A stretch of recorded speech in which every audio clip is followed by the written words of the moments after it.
From Cerbat Lanes in Kingman, we're here for the title matches of today's JBT event. Handicap division up first. That's the scratch semifinal to their right. But this is Brendan Lindsay trying to win his first title in a long time.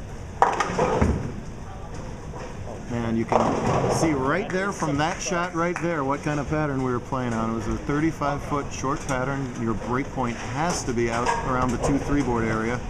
That was around the 2-1 board area right there. The straighter and further right you can play, it seemed like the more beneficial it was. Brendan's still able to play right up the edge there and get that light hit to mix for 3 in a row. And an early lead on the scoreboard against top seed Mark Cerbat, but Brendan is giving 59 pins a handicap, which sounds like a lot, but in actuality he's actually made up most of them already. His mark off to a slow start with 3 opens. However, when you play out by that one board, you gotta trust it, and if you don't trust it, that happens. That shows you why the pattern, in theory, was tough today, because you have to hit that 1-2 board. If you miss right a little bit, it goes in the gutter. If you miss left a little bit, you big 4. That's what should have been happening all day long, but the scratch bowlers found maybe they're just that good, but they found a way to sort of tear it apart today. We'll talk more about them later. Right now, Brendan should get 2 pins here, hold the count, and he does. So even with that big 4, he had 74 in the second, which is good for already the 52 pin lead out of the 60 that he's got to make up. So Mark here has to find a way to do a little bit better. Maybe now that the camera's on, he will, and indeed he will. Yeah, there you go. He was just waiting for me to turn the camera on. That's all that was about. Grabbed the top seed with a huge last game, bowled the high game of his life. They won 68 scratch. That was his lifetime high game. It jumped him all the way from 4th to 1st. Let's see if he can consolidate with a double. Look at this. Oh, wow. Could have shit on the double there, but he'll take strike 9 spare after 22 pins and 3 frames before that. Plus 146, good for the top seed today. So the handicap kids, they're not as familiar with having to do something different, like go hard and straight up to the right gutter. So the handicap division as a whole struggled a lot more than the scratch division. And they just don't have the experience. Scratch bowlers recognize this pattern and made the adjustments to do it. The higher end scratch bowlers had no trouble with the pattern. You catch a little peek of them. It's Acuff, Oviatt, and Schenk left. No surprise that those 3 are left, but boy, they each had to go through do or die moments to get there. And they're playing double nerve-wracker. The 2 lowest scorers will play a 1-shot roll-off to see who survives. Let's see how Lindsay reacts. He was way right successfully last time. This is way left again. Boy, and you're really seeing the pattern show up here a little bit later in the day.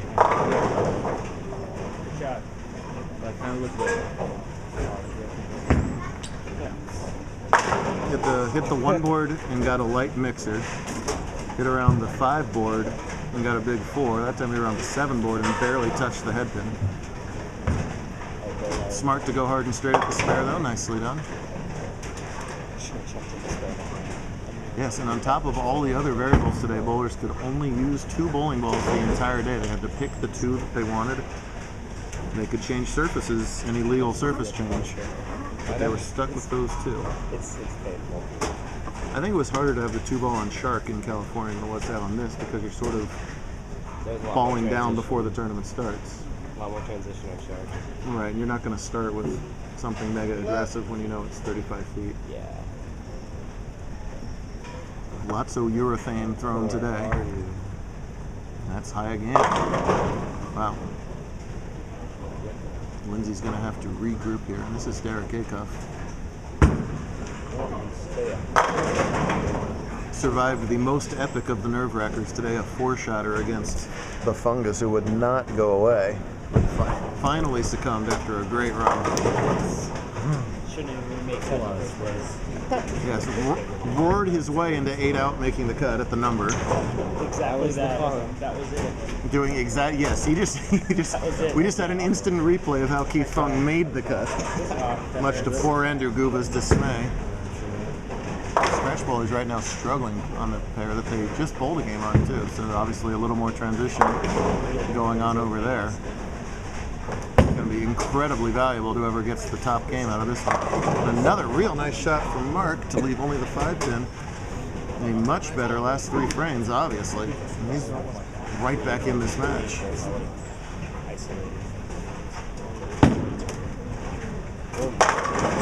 Oviatt, the runner-up yesterday to Cortez, as he tied the season title record with 20.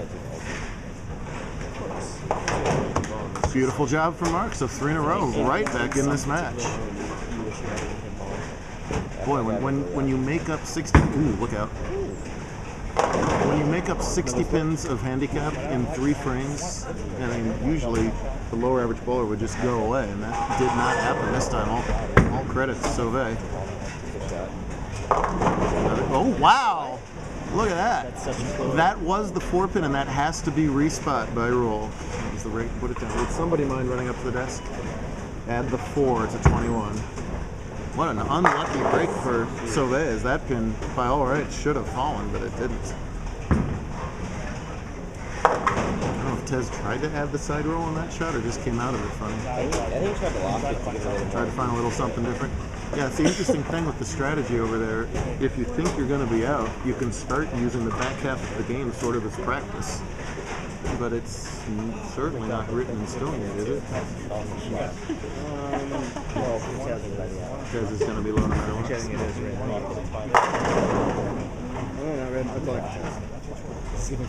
So totally understandable why Tez was trying something This is different. getting the ball on the fly. So Mark has 77 through 6th, Yeah, it's hitting the deck. and he's only trailing on the scoreboard by 31, so he's actually picked up pins on Brendan in the last couple of shots. Derek pulling his best Sean Rash impersonation, as he has balked multiple times. He heard me say that. Yeah, baby. Yeah. Russ goes El Lofto at the 10-pin. Yeah. Fortunately for Russ, he can almost hit the 10-pin with his arm from the foul line. He's a little lanky there. The other one's 90. He's more leggy than lanky.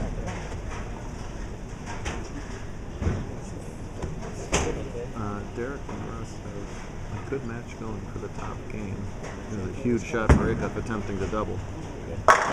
Man, he's been clutch when he's needed it all day long today. He's put himself in positions where he's had to be clutch, but when he's had to be, he's done it. He had to strike all 4 times in that nerve-wracker, by the way, against Fung.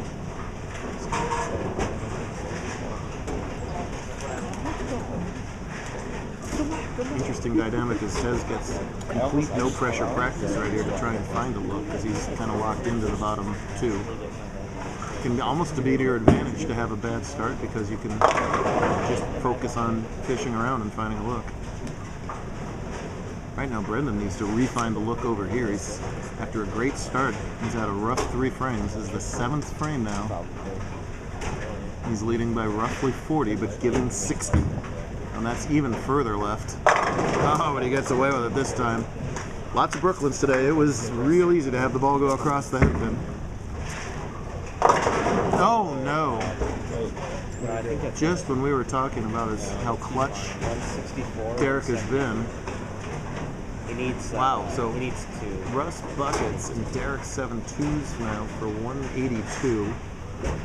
Russ can only max out for 180, so yes, he needs 2.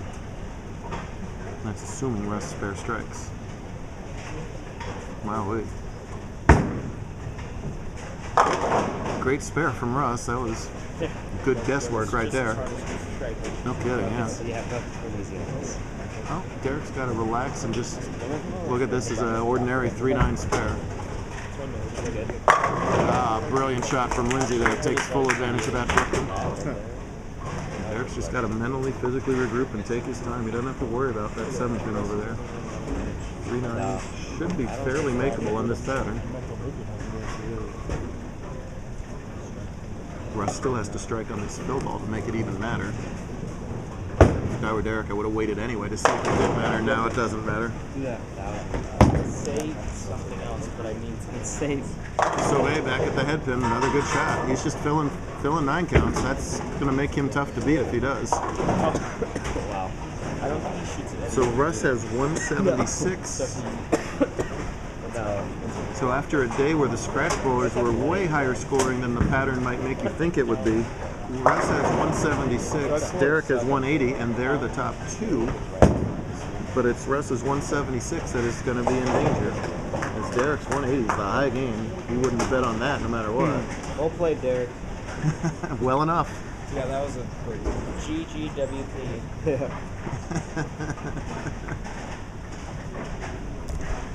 Right now, Sauvé made his spare Jeez. in the 8th. Trying to consolidate on the 9th. He's going to drop a lot of count there, unfortunately. Only a 4 count off the spare. That hurts. And, of course, a tricky spare left to shoot as well.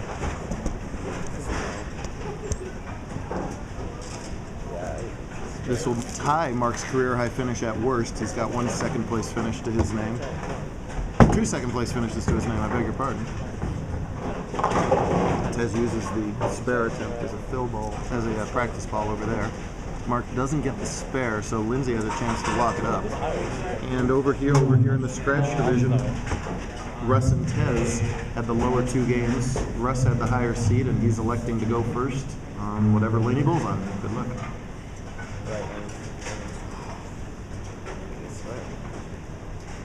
After a day of surprisingly high scores, they shoot 5-11 combined for the 3 games in the semifinals. Brendan can basically lock this up if he can strike again, but again it's way left. But again it's left enough.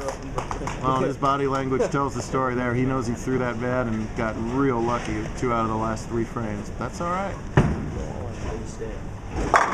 Russ stuffs that ball on the 1-3. That's a good strike after lots less than strikes the last couple shots. Every single bowler has... What's up? I need the length down there, right? Yeah, man. Absolutely. Good? Absolutely. It's a free fall, right? Yep. You can give out through 18 if you need. Yeah, thank you. Tez has to strike to stay alive. He's been doing it all day long, obviously. Oh! But not this time. Just missed it a hair at the bottom. So Tez is out. It's going to be Russ there shooting for the title. Tez will not break the record today. He'll have to wait 5 more days. 6, yeah. Sunday. Tez informed. Oh, you only going Sunday? Prom. Oh, prom, really? Oh, very nice. We're leaving at midnight Saturday. Are they really? Yeah. Sorry. Deuces.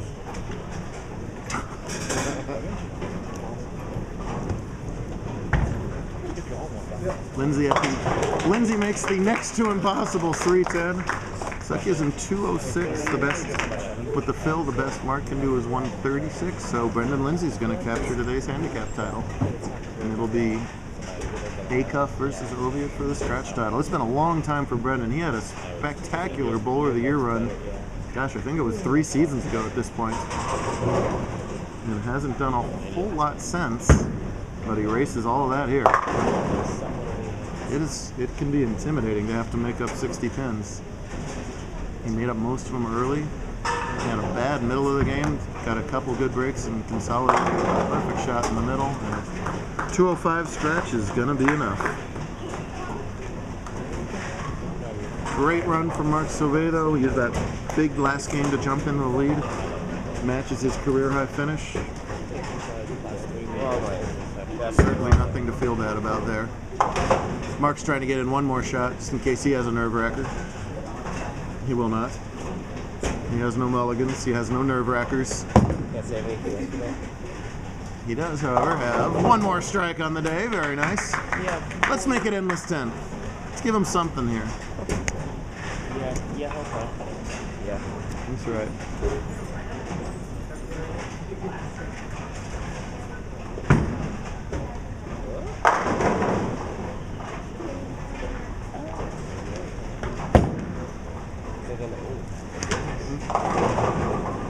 That's a unique follow-through.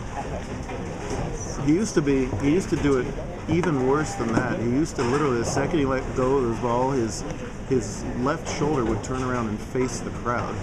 So he's actually improved a little bit on that. As he starts to get better in the sport, he'll work on holding those shoulders square a little bit longer, raising that 112 average, which is going to go up anyway from there.